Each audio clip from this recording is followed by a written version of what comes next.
holidays can wreak havoc on your diet, right? Not to mention the extra dose of alcohol can definitely fuel some inappropriate conversations at the dinner table. So here's a tip. A little CBD to lighten the blow and Athletic Brewing to keep you focused and patient.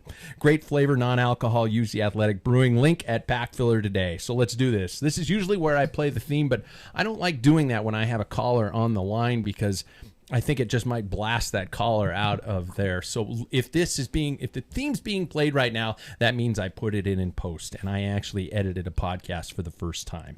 So this is where I go to the point where I say, well, it's happening. Thanksgiving is upon us, and we have a very special episode of the Packfiller to distract you from those inevitable politically charged conversations that might pop up this week. Welcome to another episode of the Packfiller. I am Pat Bulger in the under construction Packfiller studio. We are at work on progress, but the shows must go on. Speaking of the show, we do indeed have a special episode here, so let's meet the panel with our special guest, of course, being saved for the last. So let's get to know them, shall we? Gentlemen, when I introduce you, please let us know your preferred Thanksgiving dessert along with the tradition you hold special for the holiday. So first and foremost, welcome, of course, the Ed McMahon of the Packfiller podcast, Mr. Disc himself, Paul Main. How are you, man? Disc. No. Doing well, thanks.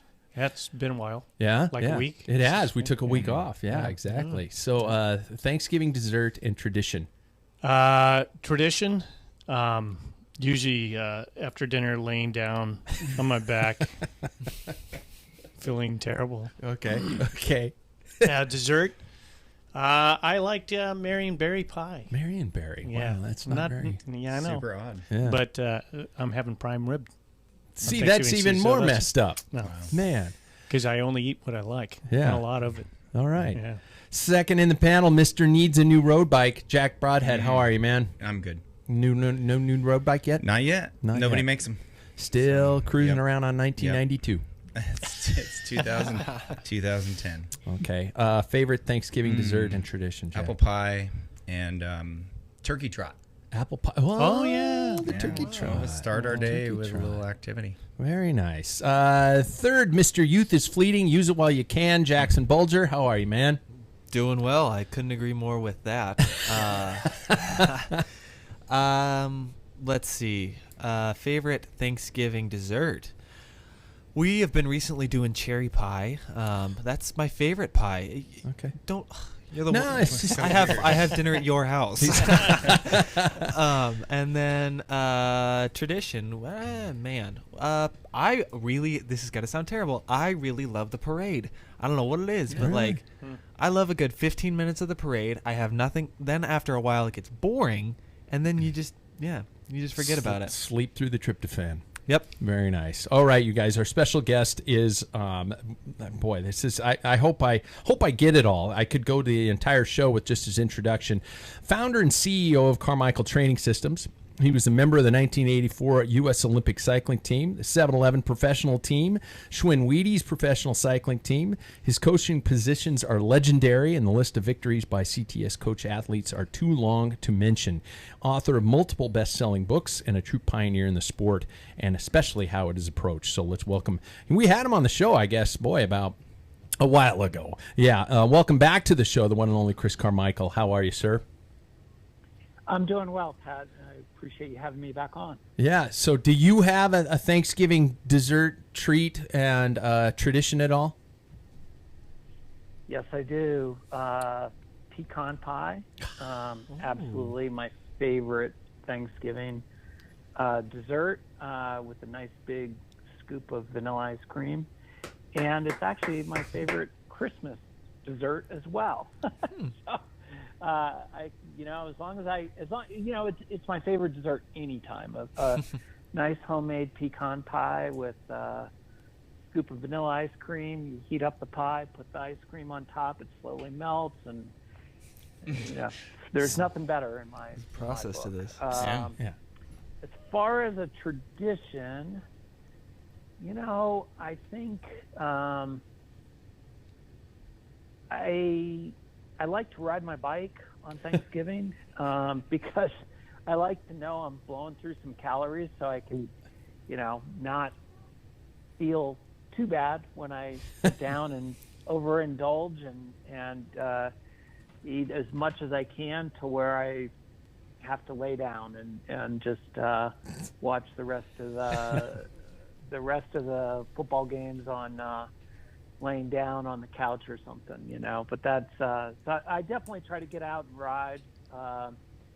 I'm an outdoor rider. I'm not an indoor rider, and you know, it's just I don't have any problem with you know, all the craze now of everybody on the various you know, indoor cycling platforms, but I like being outside, and plus I'm old, so it's kind of hard to teach a old dog new tricks, so to speak. Paul Main is beaming right now with joy because he calls riding online chasing cartoons, and he only rides inside, and I guess if he's cuffed to the chain to the floor or something like that. But yeah. And I'm just glad we finally got somebody with a traditional Thanksgiving dessert to chime in. I mean, you guys, I'm embarrassed. I'm embarrassed. No, apple pie is not a traditional Thanksgiving pie. That's 4th of July, Jack. Oh. Me, I'm definitely pumpkin pie with enough whipped cream to cover the entire slice. And my tradition is I watch Christmas Vacation on Thanksgiving Day with the Chevy Chase movie. That's my tradition. There you go. Yeah. So, first of all, I usually open all the shows with asking who's riding and everything like that. And I think pretty much the panel here has been off the bike quite a bit, and everybody's nodding with me. Chris, I know that you say you're out there riding and stuff like that, but if I can mention it, you're actually staring down the barrel of a surgical process here soon. Yes, unfortunately, I am. I broke my femur, my right leg. A long time ago, close to 40 years ago, and it was a really bad fracture, and I lost an inch in length in the femur when they put it back together, and I remember the doctor telling me that as I was finally leaving the hospital after about a month there that I'll have post-trauma arthritis in the knee, and I'm like, well, what's that? And he explained it, and I said, when's that going to happen? And he says, probably when you're 60 or so, you'll probably need a knee replacement. And now 61, and about 3 months before I turned 60, I had pain in the knee for a long time, but like 3 months before it became pretty unbearable. And I was like, and I recalled that conversation. I was like, God, did that guy nail it? You know, are they that good that they can, 40 years later, you're going to have that thing replaced. So I've got to do a knee replacement, and I kind of put it off to the end of the cycling season, and with the thought I didn't want to do any rehab on it till when the weather was nice out. Let's do it when it's not. And but unfortunately my left leg has been really sore and has gotten incredibly painful the last few months, and I went to see the orthopedic surgeon, and he did an x-ray, and he says, look, you're bone on bone on that left hip, just like the right knee, so you got to get a hip replacement too. Wow. And I kind of thought that it was the left leg was just really sore because it was overcompensating for the right knee, and being weaker, but I guess because of a multitude of reasons, that is arthritic too. So I'm going to get the hip done first because that's the most painful. And then I'll probably do the knee later in 2022. Like probably I'll get through the cycling season and then I'll do the knee replacement and, right around now, next year. At least that's what I'm thinking right now. But you're still able to ride, which I think is the ultimate testimony to the beauty of the sport that we do. And I don't mean that to sound as overly cheesy and self-righteous as it is, but for the runners in the room, hi Jack. It's just a better. You're absolutely right, Pat. I actually feel much like I don't have pain when I ride, and well, I do. My knee hurts, but it's I can ride with it, But everything I can understand how people would get hooked on that whole opioid crisis because I lay in bed and my it hurts and just kind of sitting there it hurts, and so I can understand that. But my bike is my church, and that's where I go, and I try to ride it and go to church every day, and I love to ride. I feel better on the bike, and Bill Walton, as many hardcore cyclists know, he's also a cyclist as well as being a great basketball player. He's had so many surgeries, and when you watch him walk, it's just painful to watch him. Oh. But he says the same thing. When he gets on the bike is the only time during the day he's really pain-free. And I kind of feel that same way. Okay. I'm trying to digest so much what's just going on with what you just said, and I'm trying to go ahead. Well, you're Jack. digesting. Yeah. How many miles a week do you ride? Chris. Yeah. Chris. I'm not talking to Pat. Yeah, sorry. How many miles a week do you ride? I'm usually about an 8 to 10 hour a week guy. I'll have 8,000 miles in by the end of the year. So, I do still some camps, like I leave, unfortunately I got to go to Maui on Saturday for a week-long training camp. And I know it's a tough job, but, in that week I'll ride probably 400 miles. And so, I'm a lifer. I started bike racing in 1969. I was 9 years old, and every day I'm on the bike, I'm happy. And so as much as I ride, it's hard, I do like, I'll do this camp in Maui and I'll probably put in 400 miles, but I'm normally probably a 150, mile week kind of guy, 8 hours, 10 hours. In the summer, I'll push it up and do 10 to 12 hours probably. Well, that gives me a perfect segue. Thank you, Jack. You helped me out, man. Because as Chris is here, one would automatically deduce that the topic is going to have to do with coaching, training, and performance, and it is. And we will get to that. But as 3/4 of the show are experienced enough to remember the glory of the 7-Eleven days, we must reminisce a bit. And you, Chris, you talked about starting cycling earlier and being a lifer, and I know this is a brutal ask, but if you had to provide a quick synopsis of those development years, how would you describe them? Yeah, I was really fortunate because I grew up in South Florida, and there was a big influx of Cubans from Cuba in the early '60s, and cycling was a popular sport in Cuba. So there was the Cuban population down there had a really strong infrastructure for cycling. I would do races just about every Sunday in the 10 to 12 age group, and it'd be 30 or 40 kids out there in that age group, and just about every Sunday. So really, really fortunate. There were only two types of riding. There was, two types of cycling. There was road, and there was track, and that was it. At that time, and there was no gravel. Although we rode our bikes on a ton of gravel roads. We just didn't call them gravel. But I guess we were ahead of our time. But it was I'm really fortunate because I feel like that early period helped shape me and helped shape my coaching. And what would be acceptable versus if I grew up in I don't know, Des Moines, Iowa or something, and wanted to be a bike racer. No, not taking a swipe at Iowa or anything, but it just in the late 60s, early 70s, cycling was not very advanced in the U.S. Sure.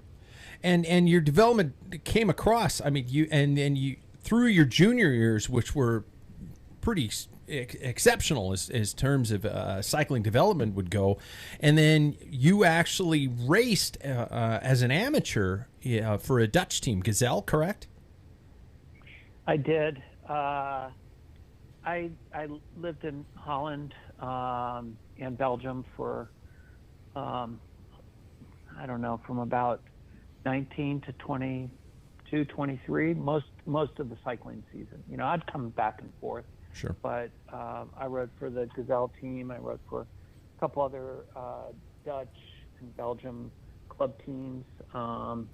And it was, at that point, cycling was not a global sport. It was really a European sport. And even somewhat, when I say European, it was not really, it was mainly in Belgium, France, Italy, Holland, a little bit of Spain, a little bit of Germany, but those were the big countries for cycling. And, a little bit in Britain, but really France, Belgium, Italy, Holland, those were where everything was happening. So developing, and guys, jump in whenever you want, just raise your hand or something like that. Those I don't mean to fast forward through such legendary years, but those years with 7-Eleven, incredibly groundbreaking for the listeners out there who, if you weren't involved in the sport in those years, when 7-Eleven came to prominence after the Olympics, the entire team turned professional and decided just, what the hell, let's try our first Tour de France, and just things that happened that and I don't want to go all hyperbole here in terms of blowing things out of proportion, but they were groundbreaking years in what you guys did and how you guys presented yourselves to the European peloton. Was there any knowledge at the time of what you guys were doing and how you guys were potentially changing the landscape of the sport itself? No, not at all, really. And I think, really, at the time, we just, we that's where the best bike racing in the world was, and we just wanted to measure ourselves against the best, and we really didn't know what we were doing. We didn't have a lot of guidance. We did have, Mike Neal was our sports director, and he raced in Italy. He raced the Vuelta and finished, I think, 10th in the Pro Worlds one year, and Jim Okowitz was the team owner and general manager, and he had a big racing career too. We just, I think if you really think you're doing something groundbreaking when you're doing it, it doesn't really work. It has to be just, I think, in a certain way, more authentic. Yeah. It just has to be like you just don't know. You're just out there just doing what you love to do, versus thinking you're doing something that is that people will look back on now, 35 years, 40 years later, and go, wow, that was extraordinary. At the time, we didn't feel all that extraordinary, and nor did we were pretty nervous about being in the pro peloton, and I think that's one of the things that made it special and makes it unique, is that authenticity kind of comes through with the team. It wasn't like we were this highly polished, well orchestrated group of guys. We just wanted to get out there and race against the best. Yeah. I sometimes overuse this cliche. Was it lightning in a bottle, so to speak? Was it just something that happened and could potentially never happen again? I mean, just the right people at the right time at the right place? Or am I again blowing things out of proportion? Well, I don't know. I think we're all very close still. We have a reunion every 5 years where we all get together. Unfortunately, COVID kind of thwarted that last year. And, Sure. And, I like to think so. And, now 40 years later, you look back and you reminisce and it feels that way. But, I know at the time, I remember pulling back, having to pull with Bob Roll and Alex Dita and when Andy Hampson was in the leader's jersey in the Tour of Switzerland, trying to chase a break for 100 miles, like just flat out team time trial. I remember I hated Andy. You've been in that break, I mean, like, why did you not just go with it? And at the time, now you look back and go, oh, wasn't that really cool? I say that I hated him, not really, but we had a lot of disagreements, arguments, a lot of great times, a lot of hugs and tears and and everything else. But like I said, it's easy to kind of look back and go, oh, it's this really special time and this unique group of guys and everything, and maybe, but it seems like there's hopefully there's more of those, because I know like there's other teams, like cycling teams, like the CRC of A team, sponsored by Raleigh. Those guys are pretty tight, and they were sort of early in the development of U.S. cycling, and they raced mainly in the U.S. It was just a unique time period in cycling. There was not the same pressures of social media and everything, where race results don't even matter. It's how many followers you have, which I still can't quite comprehend that, but it was just a unique time period. I'm glad that I grew up racing then and not now. So to transition into your coaching career, almost immediately after your retirement, was that a plan all along? No. It was, kind of like most things in cycling. When I hear people's stories, like I was at the U.S. Bicycling Hall of Fame dinner induction, was just a few weeks ago here in Colorado Springs, and I went to that and listened to all these incredible athletes that were being inducted in the Hall of Fame. And the one thing that was like the same, that they all shared, was that it was really just by dumb luck that they got into cycling. Like there was no sort of like grand plan, or like they were part of the NICA junior racing, and some high school league, and then went up and they were in this kind of pipeline that scooted them up. There was all just like, I somehow borrowed my brother's bike and I loved it, and I and all of a sudden won a race, and but it was all just in same thing for us. It just felt like a little bit of dumb luck, Yeah. So and to the creation of this program was incredible. Was a giant step. Something kind of not heard of at the time. Sure, the internet was available, but not. Well, thank you. We, the one thing that I,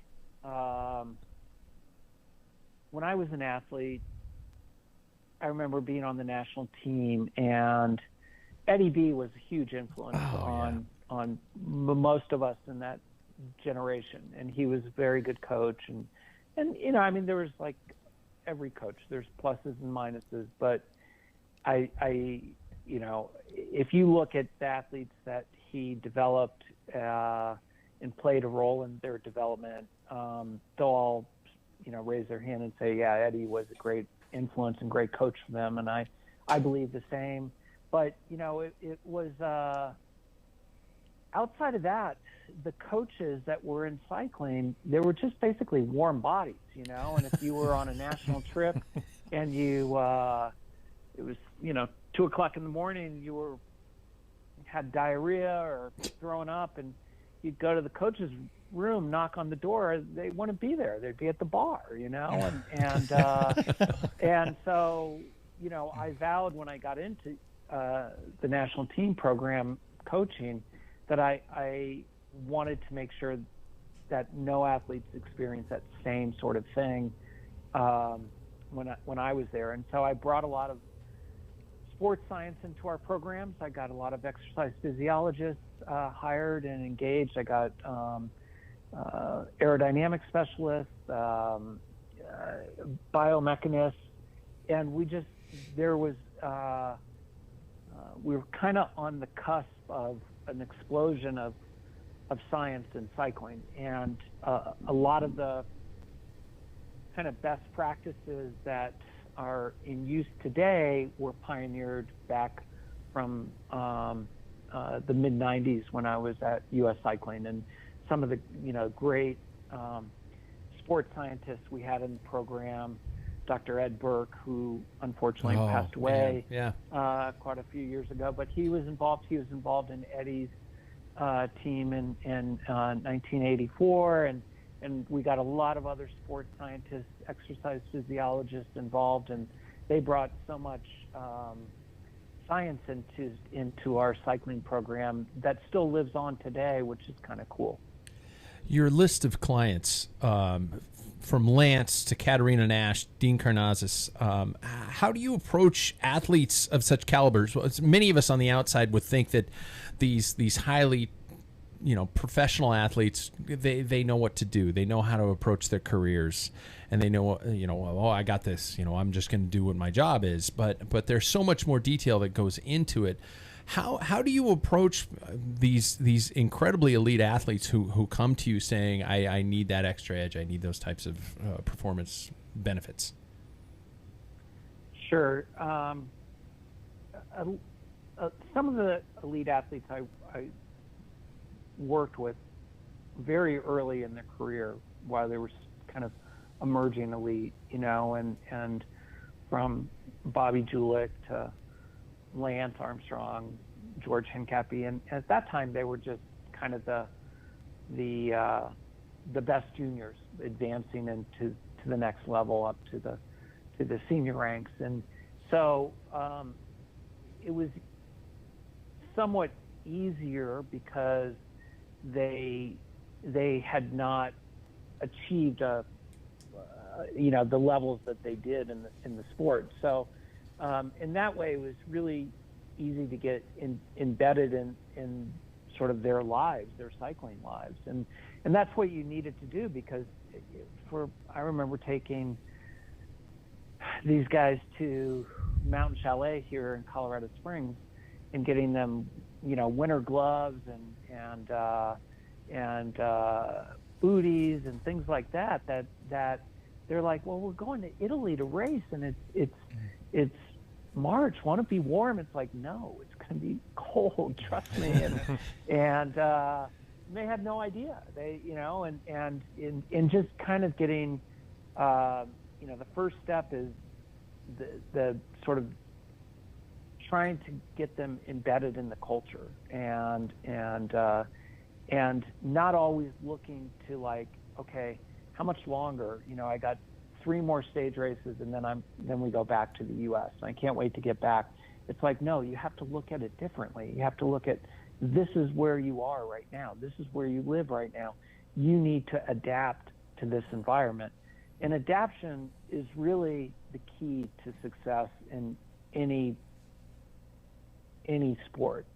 You know, the best athletes, they adapt the quickest. They get the greatest benefits from the training, the greatest adaptation benefits. They also adapt to the environment that they're in. There's the ones that are really good. You could take them to, you go from Texas to France to Italy to Japan to to Russia to race, and it didn't matter. It's like, hey, I'm here to race a bike, and I plan to be the best out there, and that's the way they approach it. It's kind of a mindset, and adaptation is key. It's not just adapting physiologically; it's also adapting to the cultural changes that you have, the weather conditions. I mean, you can find all the reasons in the world why an athlete can't perform well. They can, but the ones that really go on and do things great are the ones like, hey, I'm a bike racer. I'm going to race in Colorado. I'm going to race in France. I'm going to race in Germany. I'm going to race in Japan. I'm going to race in Colombia. I don't care. That I'm going to be on the start line, and you're going to have to go through me to win. And that's adapting, and the best are the ones that adapt physiologically, psychologically, and sort of that cultural adaptation to, like, you know what, it's a little different now in Europe, but in the middle of the day, everything used to shut down, and it still does in some places, but it's become much more like the U.S. But in the 90s, and it was like, wait a second, we can't go out and go grocery shopping. It's 1:00 in the afternoon. No, it's going to open back up at 4. So just wait. Yeah. So I think something that really kind of piqued my interest when you were talking about it was you mentioned the emphasis on an aerodynamics coach, and that's something that, as of recent, I've noticed is kind of trending upwards, just aerodynamics in general. Could you kind of expand on that part of the coaching regimen? Because that's something that, like I said, really, really interests me a lot. Sure. I mean, especially for the two major resistances that you have to overcome in cycling is gravity. So obviously, when we go uphill, it gets harder. Tends to be more of a small person sport because if you can produce the power and you weigh a little less, your power to weight's higher. The next is wind resistance. The size of hole that you push through the air, that's resistance. And so it is now, there's all kinds of new software that allows you to really analyze an athlete on the bike in different positions that you used to have to go to the wind tunnel and spend tons of time, and some of it was much more of a static type of environment in a wind tunnel. So you really, sometimes you weren't sure from a biomechanical standpoint it was going to work, that position was going to work well for the athlete. So a lot of the times what we'd have to do is also we'd use a power meter on the velodrome and kind of hone the position from the wind tunnel to the athlete doing a very prescribed type of workout, and look at the power at these different speeds and see is the power starting to drop, or are they more aerodynamic and also biomechanically effective as well. Now with so many of these software apps out there, you can bypass all that and get some great aerodynamic position. If you're a time trialist or you're doing triathlon, aerodynamics, it's important for everybody, but if you're just a big guy who produces a lot of power, but you're not looking at your position on the bike and trying to optimize your position for better aerodynamics, you're going to lose for sure. Well, I just got depressed, but Paul has a question. Yeah, just to follow up, Chris. Sure. Kind of our talk a little bit is the industry the bike industry lately have been focusing so much on aerodynamics on the bike. And I've heard, and you could verify too, that 90% of the wind drag is usually your position or the rider themselves and not the bike. My frustration with the bike industry is they're not focusing on the right Hey, Pat, position. can you repeat that? I didn't hear him very well. Oh no, yeah, he's. Well, I'll repeat it here. Yeah. So, the bike industry, we've been complaining about making these aerodynamic bikes. They're so expensive that, somebody getting started into cycling can't afford a $10,000 bike. It's all this aerodynamics seems to be focused. The industry is focusing on these bikes that are low drag. Well, my take on it is like 90% of the drag is the person in the position. And I don't know if you could agree with that, or you think the bike is a big part of it, but go ahead. I'm sorry. I kept hearing every couple words. Oh shoot. So, yeah. Yeah, I'm sorry about that. No, not a problem. I mean, maybe I can fill in. Hopefully, I can. I don't know if one mic is working better than the other, but he's just in terms of the bike industry focusing so heavily upon aerodynamics versus rider aerodynamics. Is there? Do you have any thoughts in terms of one versus the other, and the importance of rider aerodynamics over bike aerodynamics? Yeah. Okay, Paul?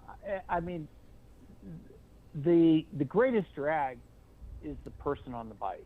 The greatest aerodynamic drag is the person on the bike. So your position amounts for about 95% of the aerodynamic drag, of the total aerodynamic drag. It's about 95%. So optimizing the position and not even doing anything to the bike, optimizing your position so you can reduce your aerodynamic drag is absolutely where you're going to get the greatest gains. Absolutely. There's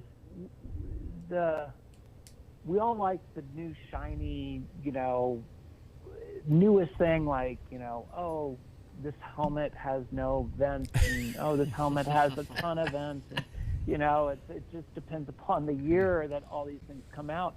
But when you can have the so to speak, the fastest bike, and fastest meaning the one that has the least aerodynamic drag, and put somebody on that bike and just plop them on there without really, just sort of doing a normal type of fit with them. And then you can put somebody on that same bike and optimize their fit for aerodynamics. That person who has an optimized fit for aerodynamics will generally have a better performance than that, if everything else physiologically is relatively the same, versus the person who just, you just had a standard fit on it, you know. Because once again, it's the person on the bike and the mass of the person that creates the greatest aerodynamic drag. So you really need to optimize the position as best you can. Now, I always like to look at bike fit. There's three things you should be considering. One is aerodynamics, one is biomechanics or power production, probably a better term, and the other is comfort, and those three, comfort, aerodynamics, and power production, if you lean towards any one, if you go to more comfort, you're making sacrifices in aerodynamics and power production. If you go more towards power production, well, your aerodynamics and comfort will start to be sacrificed. So it's that balance between all three and trying to optimize it, and with each person too. And some athletes here naturally can achieve a very aerodynamic position, and also have no problem with power production in a very aerodynamic position. Others, they can get to the aerodynamic position, but they can't produce the power. Yeah. And you can manipulate that by some flexibility and there's some things that you can do, but it's ultimately you're going between those 3 points of comfort, aerodynamics, and power production. Does that help, Paul? I mean, Yes, do you feel that helped better? very much. Because I know you've been big about aerodynamics, and that is a big thing for you. Describes his position too. Yeah, you it know, does 'cause describe his position. He is aero Yeah, and power. yeah. Well, and I think it's a reflection on. It frustrates me that the bike industry is selling a product would help, the elite, and Yeah. not the start of those. I mean, everybody wants an aero bike now. Yeah. Yeah. So, and Yeah, now it yeah. costs you like Yeah. $8,000, $10,000, and Yeah. who can start, racing with that? But what's funny, Paul, is if you just hit replay and you go back to the kind of the late, I wouldn't say late, like kind of mid 80s, Shimano did a big push in aerodynamics Mm-hmm. for bikes, for like some of their, a lot of their components, they came out, I think it was The AF DA. or something was the, It was the DA aero shifters. and and they had a rear derailleur that was had these aerodynamic kind of configuration to it to cover as much of the pulleys where there would be turbulence from the derailleur pulleys and the crank arm and the brakes. They went to a center pull brake versus side pull brake, which at that time was most popular because that was a little more aerodynamic. So, like most of these things, it just seems like every 10 years, 15 years, they start coming back, and the bike industry is pushing aerodynamics right now. They're obviously pushing gravel, and that it's technology also is what driving new athletes, people coming into our sport, but sometimes it can be a little, for somebody who's been in the sport for a while, sometimes it can look a little ridiculous, like I see some of these guys that just bought a big, gravel bike, and they're riding on a, the green path here in Colorado Springs. That's basically it's a bike path, and it's not paved, but it's kind of like just kitty litter, really. It's just like hard packed. It's fine, and I'll see people riding on like 42, tires, and they'll ride with these big suede bars because they got to do that because they're on gravel, and it's like, oh my gosh, it's just a little. Sometimes it seems a little over the top, but and because I just look at it and go, wow, a lot of the times when I ride on a gravel road, I'll just be on my road bike. Yeah. Yeah. That to Paul should be beaming right now. So talk to me about the mortals. We talked about some of the elite athletes that you've coached and those types of really high end performers. There are some of us out there, even some might be in this very studio, that don't work with a coach and don't understand maybe the value of such a relationship or a service. Can you give me some insight into the importance of working with a coach and what kind of levels per se that are available for guys like us who've been doing it for life and think we know that, the Eddie B platform of Monday off, Tuesday sprints, Wednesday distance, Thursday intervals, those types of things. Talk to me about how you approach some of those old curmudgeon assholes or something like that. Sure. I think now people really it's come to the point that most people have a pretty good idea of what they're going to get when they sign up for coaching. When I started CTS nearly 22 years ago, it was kind of like, well, what do we get? How's this going to help me? But now coaching is, not just CTS, but there's many other coaching companies, coaches. So I think the thing that I see is in the coaching industry, there's so much science that's coming into our sport, and that is that's benefiting us a lot, but that's not coaching. You want to make sure your coaching's founded in good, solid sports science, but that is just all the things. Science is based upon all the knowns, things that we know, and that's great, and that's very important for developing a good training program and manipulating the training on a daily basis. But coaching is really about all the things that are unknown, and it's taking and things that are just kind of gut feels, experiences, working with the individual, motivating the individual, inspiring them, and being there when it's not going well, because that's ultimately when the coach has the greatest value, I believe, is when it's not going well. And it's not, for even the best athletes in the world, it's not a perfect ascending curve where you just get better and better and better. It's a series of step ups, plateaus, periods of injury, setbacks, all kinds of things. And that's when you need the relationship, and you need to know that you can count on somebody who knows you well, and you can be, you can kind of bare your soul and be brutally honest with them, and vice versa. And it's really in those unknowns where it's those interpersonal skills, that's really where the art of coaching comes in. It almost sounds like it's an improvisational relationship where you're dealing with a set program, you're building somebody something, and then when these problems or injuries or whatever might come into their lives, heaven forbid a global pandemic, the coach really has to be able to think on his or her feet and adapt according to what might be going on within the athlete's life.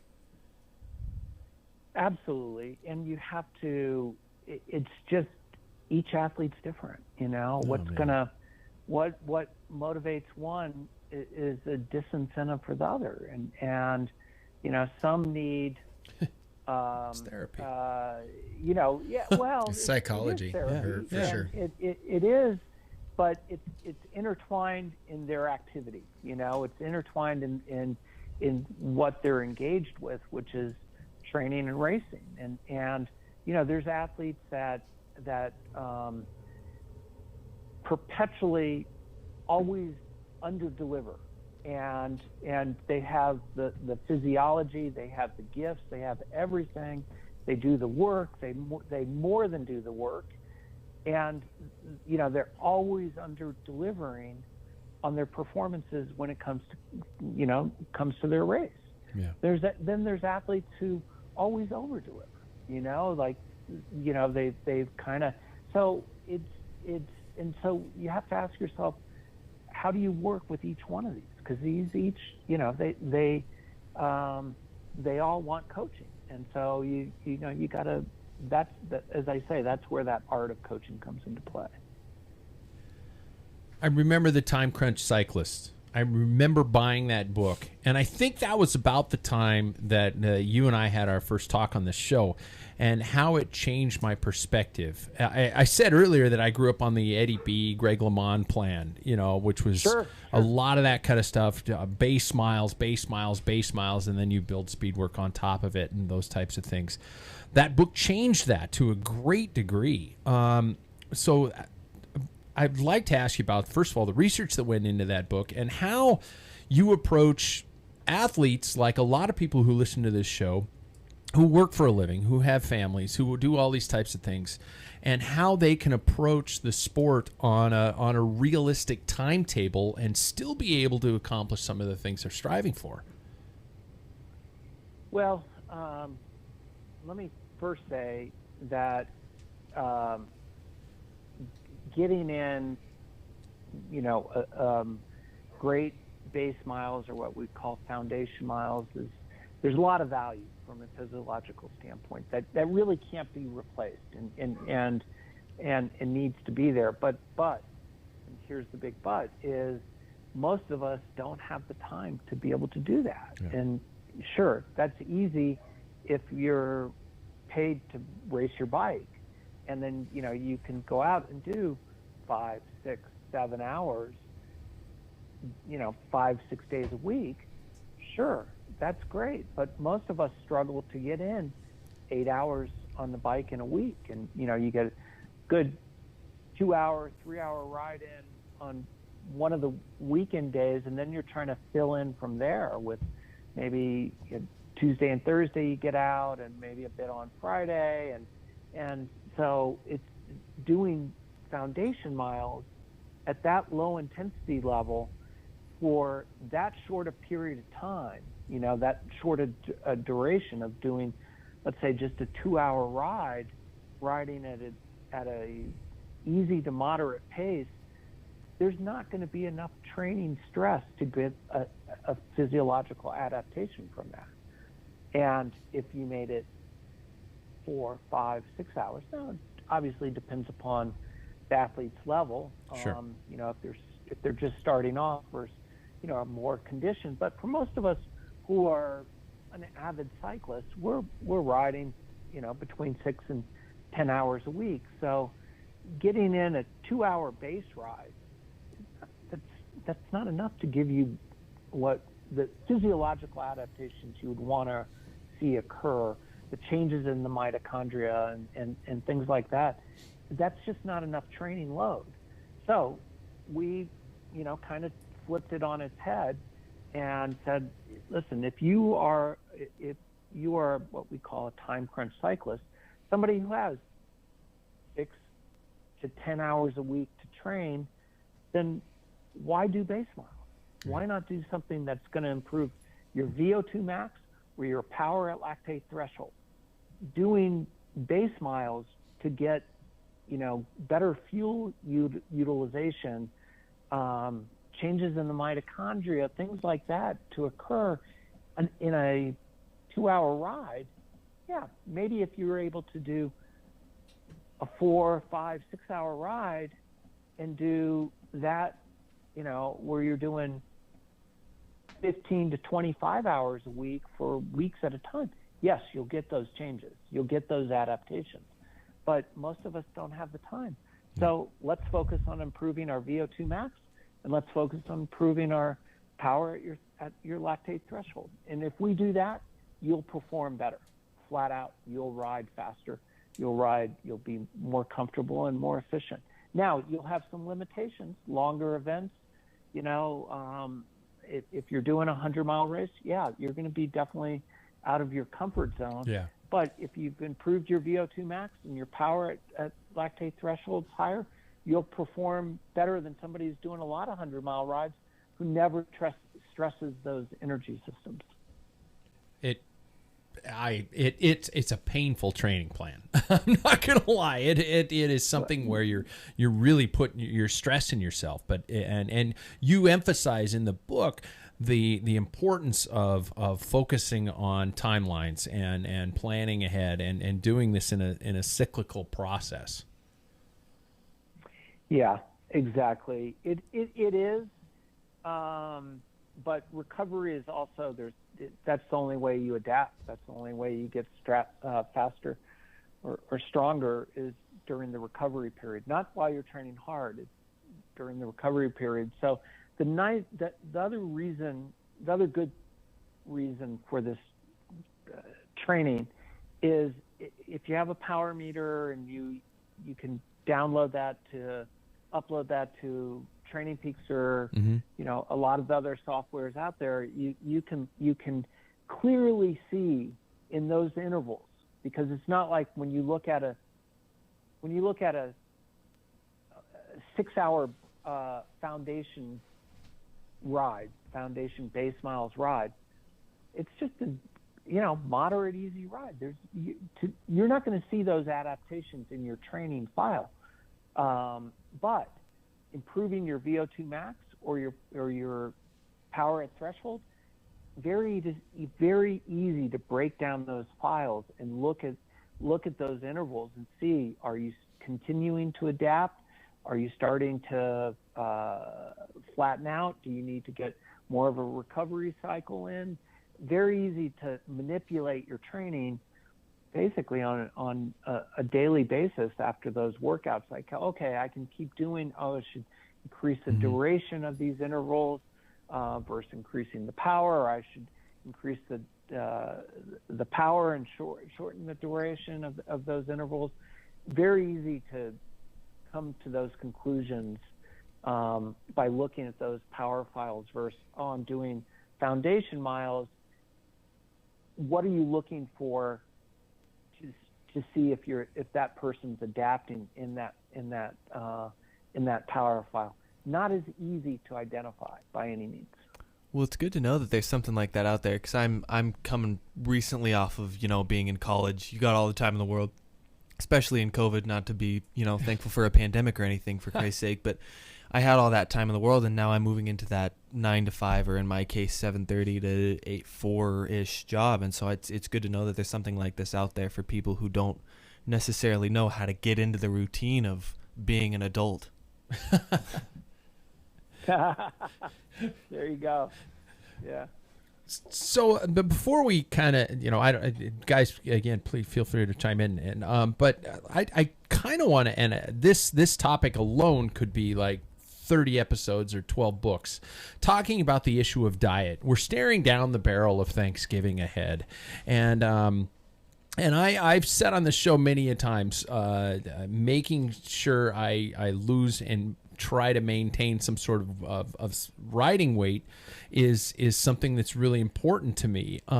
So I guess I kind of want to ask a kind of a twofold question. So what are some of the mistakes that cyclists tend to make in terms of their diet? And my second one was, how about some of those fads such as intermittent fasting that come up and are, a lot of people are trying to find quick and easy ways to maintain or to lose excess weight? Well, generally with cyclists, everybody gets sort of obsessed with weight at certain periods when you're in your cycling career, and the truth is, if you the lighter you can get and still maintain your power, that helps a lot in your performance, not just obviously on climbs and the hills, but also in heat, also in acceleration, as long as you're maintaining that power. So, and also if you, for a lot of cycling events, even events on the flat, it's a series of, small accelerations, sometimes bigger accelerations, but the lighter you are, the quicker you're going to be able to accelerate, at least initially, And so being light is helpful. But also recognizing that it's also about making sure you're healthy too, and that there is no quick and easy answer. There are things. Intermittent fasting has shown that there are some benefits of it, but I tend to look at the long game on it. And anytime you're following a fad or a diet or anything like that, it's just it's short-lived, and it's just exactly that. It's a diet. Why not get on eating healthy and making sure that you're eating, and what I mean by that is making sure you're eating as clean as you can with good healthy fats, proteins, are obviously carbohydrates. We need carbohydrates, but not filling it with the easy quick carbohydrates, but the whole grains, the pastas and things like that. That's great. And but you've got to realize that jumping on these fads, you won't make it. It's going to be for a little bit, and then you'll pop. Most professional cyclists, there is a real it sounds like there's a big tendency saying now there's a big emphasis on weight. There's always been an emphasis on weight. Yeah. If you looked at Greg LeMond in February, and you looked at Greg LeMond in July, he was 25 pounds lighter. Half the person. Yeah.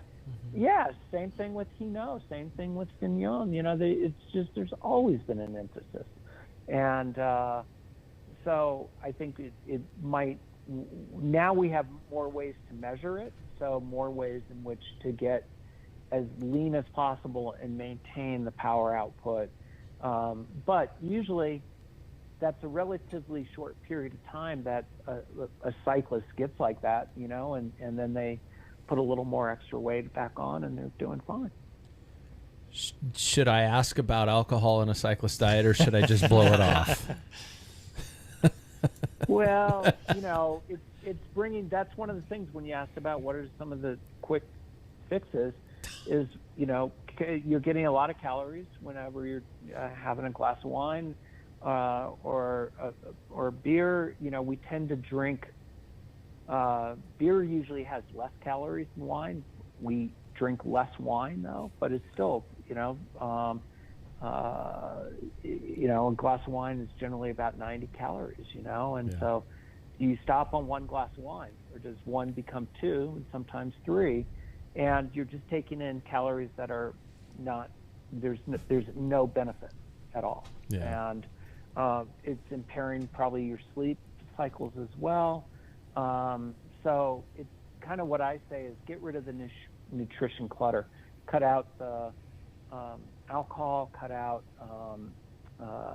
the kind of processed carbohydrates, the desserts, things like that. Cut that stuff out. Any types of sodas or anything like that. Start to eliminate some of the kind of easy fat that you can eliminate, putting butter on your bread, things like that. You'll drop 10 pounds really quick. And most people, the problem is that nutritional clutter is what tastes so good. Yeah. And so it's not, that's why we all like it, right? And so it's not easy to cut out. You can cut it out for a little bit, but it's hard to keep it off.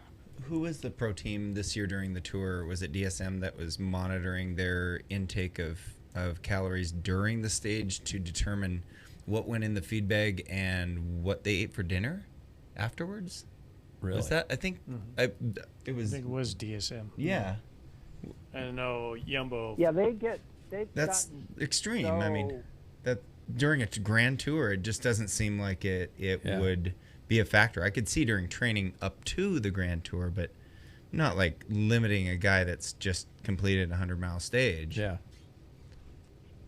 Yeah, it is the monitoring of the athletes from nutrition to to so many things, and they're optimizing this now well beyond that what was previously thought, because you basically, if you don't have a way to measure it, it's hard to make real changes. It's all based upon experiential sort of aspects. But there's so many different biometrics that we're measuring now.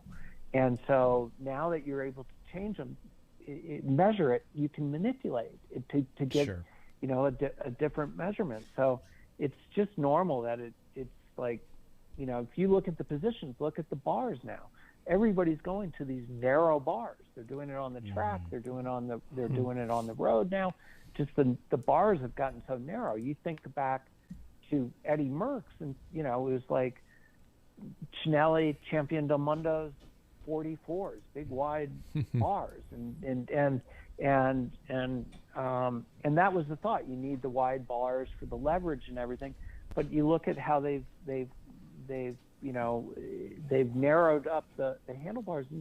There's so many different measurements that are now occurring. Now that you can measure things, then you can start manipulating them on a scientific basis and see whether you're getting improvements or not. There's so much more to measure now. It's how many more things to think about. Guys, before I get to the fun final section of the show, is there anything I didn't touch upon that you guys wanted to jump in and ask Chris before we go to the silly fun final part? I get something that did kind of interest me is when we were talking about the early 7-Eleven days. So like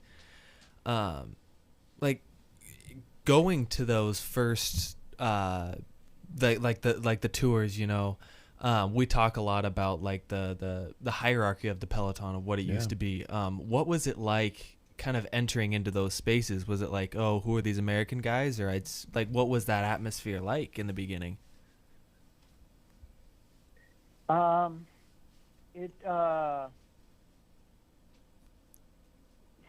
atmosphere, it was, we were scared.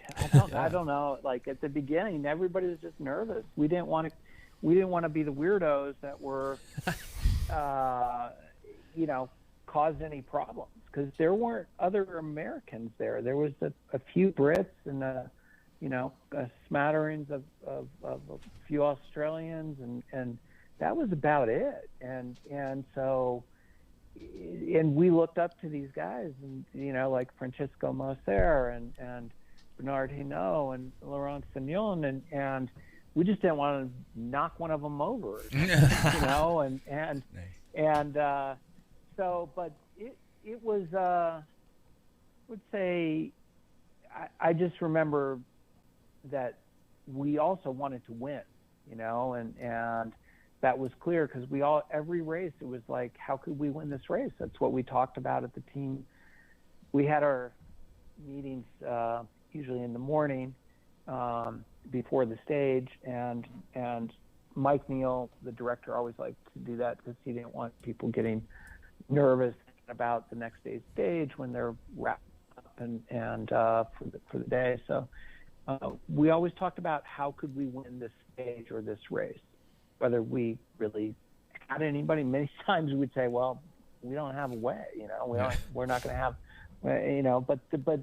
but other times we knew we did. And that's, we started from that point back. How could we win? Wow. Okay. Well, first of all, before I even get to the fun part, Chris, tell me what listeners do. What somebody who's sitting there trying to get through their Thanksgiving dinner, escapes the family for a few minutes to listen to this show. How do they? Where do they go? Where do they start? Where do they get this concept? Do they buy one of your books? Do they contact CTS directly? Where do they go if they're thinking, you know what, I'm enough of this screwing around. I want to get a coach, and I want to get to the next level. Sure. Website trainright.com. That's TRAINRIGHT.com. And just that's the best place to start. Great. Or obviously that's my company, and sure.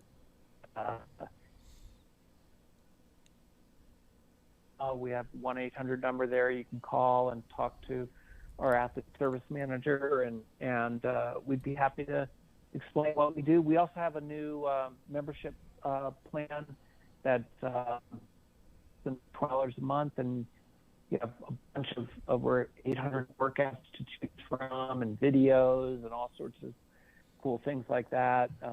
Nutrition tips. We have where you can post a question to the coach, and the coach will answer it. So Brilliant. That's our new Train Right membership, which is there too. Awesome. Okay.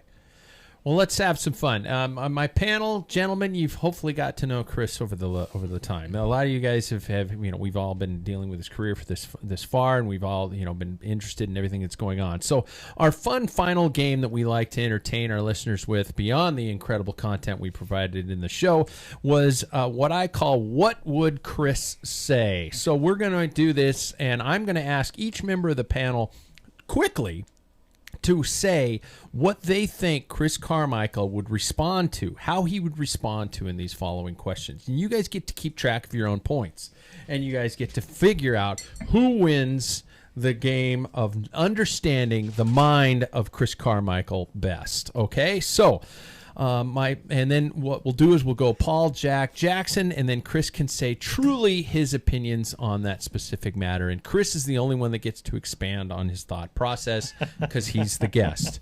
All right. So first and foremost, gentlemen, what would Chris Carmichael say on aero bars on gravel bike? Yes, no, or hell no? Paul Main, what would Chris say? I would say Yes. Yes, he would say yes. Jack Broadhead, what would Chris Carmichael say? Hell no. Hell no. Jackson Bulger. I'm gonna go with. This is a tough one. I'm gonna say yes. You're going to say yes. Chris, aero bars on gravel bikes, your opinion, yes, no, or hell no? Yes. Oh, we got a yes on that one. All right, so we got the points on the board. The greatest of all time, greatest cyclist of all time. Who would Chris Carmichael choose as the greatest cyclist of all time? Paul Main. Eddie Merckx. Eddie Merckx. Jack Broadhead. I would say Eddie Merckx. Eddie Merckx. Jackson Bulger. The cannibal himself. Eddie Merckx. Okay, we got 3 Eddie Merckxes, Chris. Yes or no? Yeah, there's nobody else but Merckx. I mean, it's like that's a softball. Okay, sorry. Yeah. I didn't know if we were going to play off into the left field or something like that. Okay, and this is one that, and I'm going to just throw it out there. Let Lance Armstrong keep his Tour de France wins. Yes or no? Paul Main. Yes. Absolutely Jack yes. Broadhead says yes. Jackson Bulger says yes. Chris? Well, I would say yes. I'm obviously a bit biased. Yeah. It's just the contradiction of that is kind of mind-boggling when you have, Bjarne Riis who raised his hand and said, "Yeah, I was Jan Ulrich. EPO during the race," and Jan from the following year, and many others. It unfortunately that was yet a game changing drug with basically 10 years of really no way to be able to detect it, and so it changed the sport, unfortunately. And Lance earned those victories in my view. He was the best. Definitely the best bike racer out there for those 7 years, and I think he should have those victories. Agreed. All right. The greatest team kit ever created in terms of appearance, in terms of looks, in terms of style. I mean, Paul Main, hopefully you got this. I'm throwing at you quickly. Paul Main. Based on his time period, I would say Lave Claire, since he had to face those guys. Yeah. Jack Broadhead. God. I know I'm supposed to be quick. Panasonic. Jackson Bulger. This is hard for you. I understand. You can go modern too. I was gonna say the 7-Eleven kit. 7-Eleven kit. That was good. Chris Carmichael, greatest kit ever designed. That's a good question.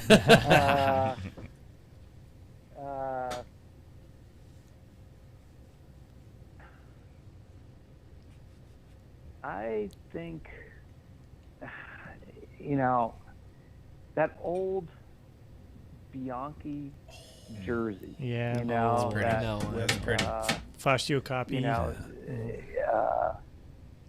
Jamondi. It just that was a beautiful. It's super old school, but I still think that's super cool. That's a great choice. And even when Jan Ulrich wore it, they did that remake of it, and that was still a gorgeous kit. That was still a gorgeous kit. Exactly. Yeah. It's a color that's hard to beat. Yeah. I mean, it's timeless color. Yeah. And it's patented. I think Bianchi owns that. That's number 5, right? Yeah. All right. Bernardino or Greg LeMond should have won the 1986 Tour. Who would Chris pick in terms of LeMond or Bernardino? Paul Main. LeMond. I would say LeMond. This is 86. Yeah, 86. Okay. Yeah. Jackson, you probably have no idea what's going on, but you can pick I'm one. going to go with the panel so I don't lose a point. So go with the panel. Chris, who should have won the 1986 Tour? Well, the guy who won it. Greg LeMond. Okay. And that's a pretty easy one.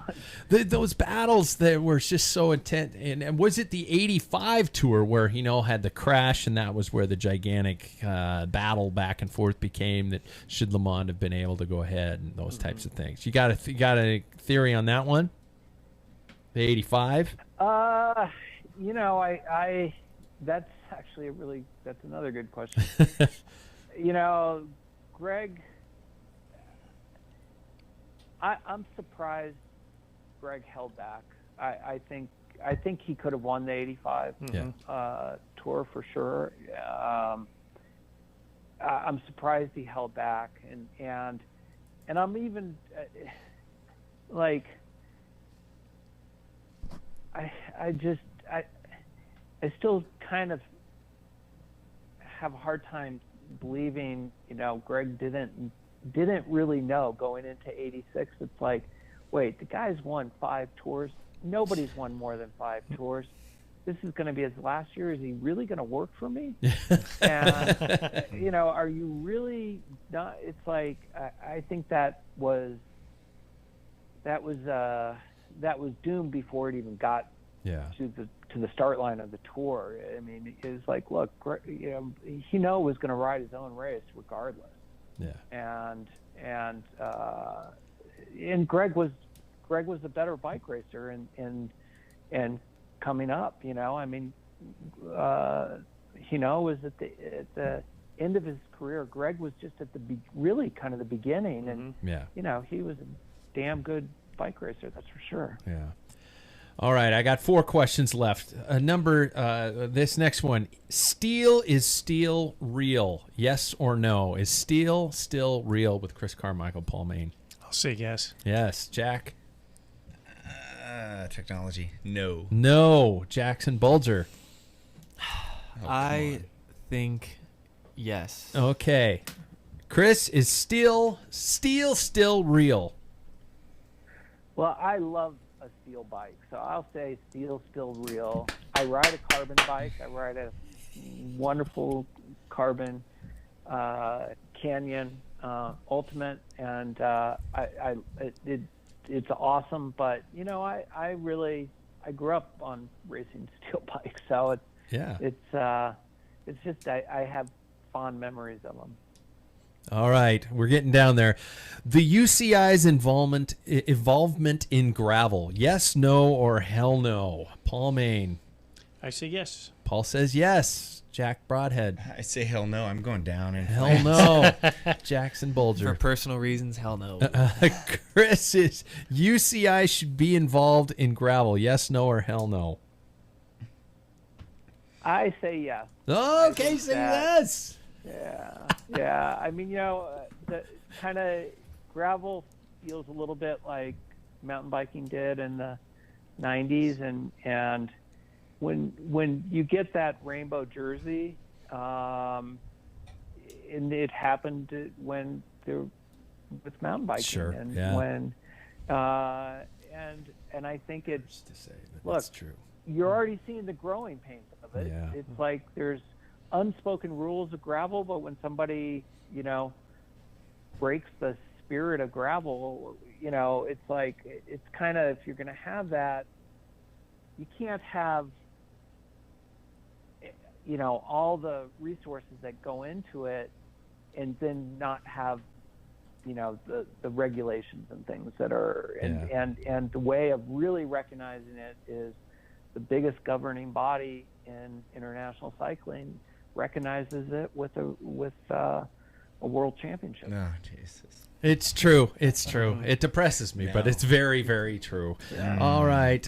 This could potentially, these last 2 questions could be the most potential, damaging and serious questions of the entire sport of cycling. Second to last one, socks over leg warmers or under? Would Chris do socks over leg warmers or under his leg warmers? Under. Paul says under. Is this even a... This is a Yes, huge it's a big issue thing. It right is. now. This is a real question. This is filling social media right now. Jack, what do you say? Should socks go under or over leg warmers? Severely under. Severely under. Who likes They'll be doing under. laundry? Okay, all 3 of the panel says under. Chris Carmichael. I don't even know why this is even a question. Yeah, I know. I don't think I've ever seen anybody ride with socks over leg warmers. Good. Like, Yeah. I've never. What about I don't socks think I've over ever shoes? seen that. Yeah. Socks yeah. over shoes. Well, So Sean under. Kelly. Yeah. Under. I love Yeah, socks. under is But Chris. He you said gotta have under. socks over Well, shoes if too. you're talking knickers, right? Yeah. Those knickers that Well, yeah. the Brits sort of wear. Yeah. But that's different. I mean, you got to be British to do that. You got to be, like you're not going to get out there and ride with. Tell me you're not doing that, Pat, right? No, hell no. No, I'm a hell We're no. just trying to Yeah. make sure he's That's still cool. what the young Okay. kids are doing now. Yeah, that's what. Yeah, it's just become this gigantic issue with people on social You media. wear white socks, or you're going to be in trouble. You're going to destroy your socks. Yeah. bored people. Yeah, exactly. So showing off your I socks get is a for point. warm weather. If you're me and you actually Me get some color in your legs, that's when you wear the socks to show off. Because most of the time my legs are just pasty white and they look like a dead fish. But so there we go. Last of our rapid fire. What would Chris say? E-bikes in racing, yes, no, or hell no? What would Chris say, Paul Main? In Are you regular saying racing, same category? In their own category Oh. of racing, should e-bikes be raced? Paul Main. I think he'll say fine as long as they're on their own. He'll say yes. Okay, Jack. No. Jack? No. Chris Carmichael will say No. no Say racing. no. Okay, I'm Jackson. I'll say yes. Okay, Chris. Should e-bikes be raced? Oh yeah. Why No, not? why not? If they got their own category, right? Yeah, just don't. Yeah. Yeah. All Yeah, right. just don't bring them into like, Over where 70? everybody's peddling. the over Yeah. 70 group. Don't bring them where somebody's pedaling. Final points tally. Paul has 8. Jack Broadhead, you suck. You only I have know. 4. Jackson Sorry. Bulger, 7. Paul is the victorious. He can step inside the mind Well, of Chris and I are Carmichael. only a year and a half apart, so I think I have a generation. Yeah. little Yeah. There we go. You're the leverage next there. generation. Yeah. Yeah. Well, Chris. First of all, thank you for your time, sir. You're like I said earlier, your insight into how the athlete should train and how the sport should be approached is a big part of the sport, and it's legendary. So thank you very much. Thank you. Always good to chat with you. You guys are a lot of fun. Definitely enjoyed the talk. I appreciate it. All right. Well, for all the listeners, again, you guys know how to find Chris. He mentioned his website. I honestly think that some of the books that have been written by Chris and by his colleagues have been an excellent foray into it. And then what you do is you read the book and you realize, like me, that you probably should take it to the next phase and talk to an actual human. And that's a great way to start. And obviously highly qualified coaches. And we live in a time that you get direct communication with these incredibly qualified coaches. So there we go. So get going, or you're just going to end up Get on your bike. floundering like me for the rest of your life. And I believe the biggest thing I'm taking away is the bike is my church. I love that quote. Awesome. You guys Hey. have a great Thanksgiving. Hey, thanks. You too. Thank you. All right, Chris. I just hit stop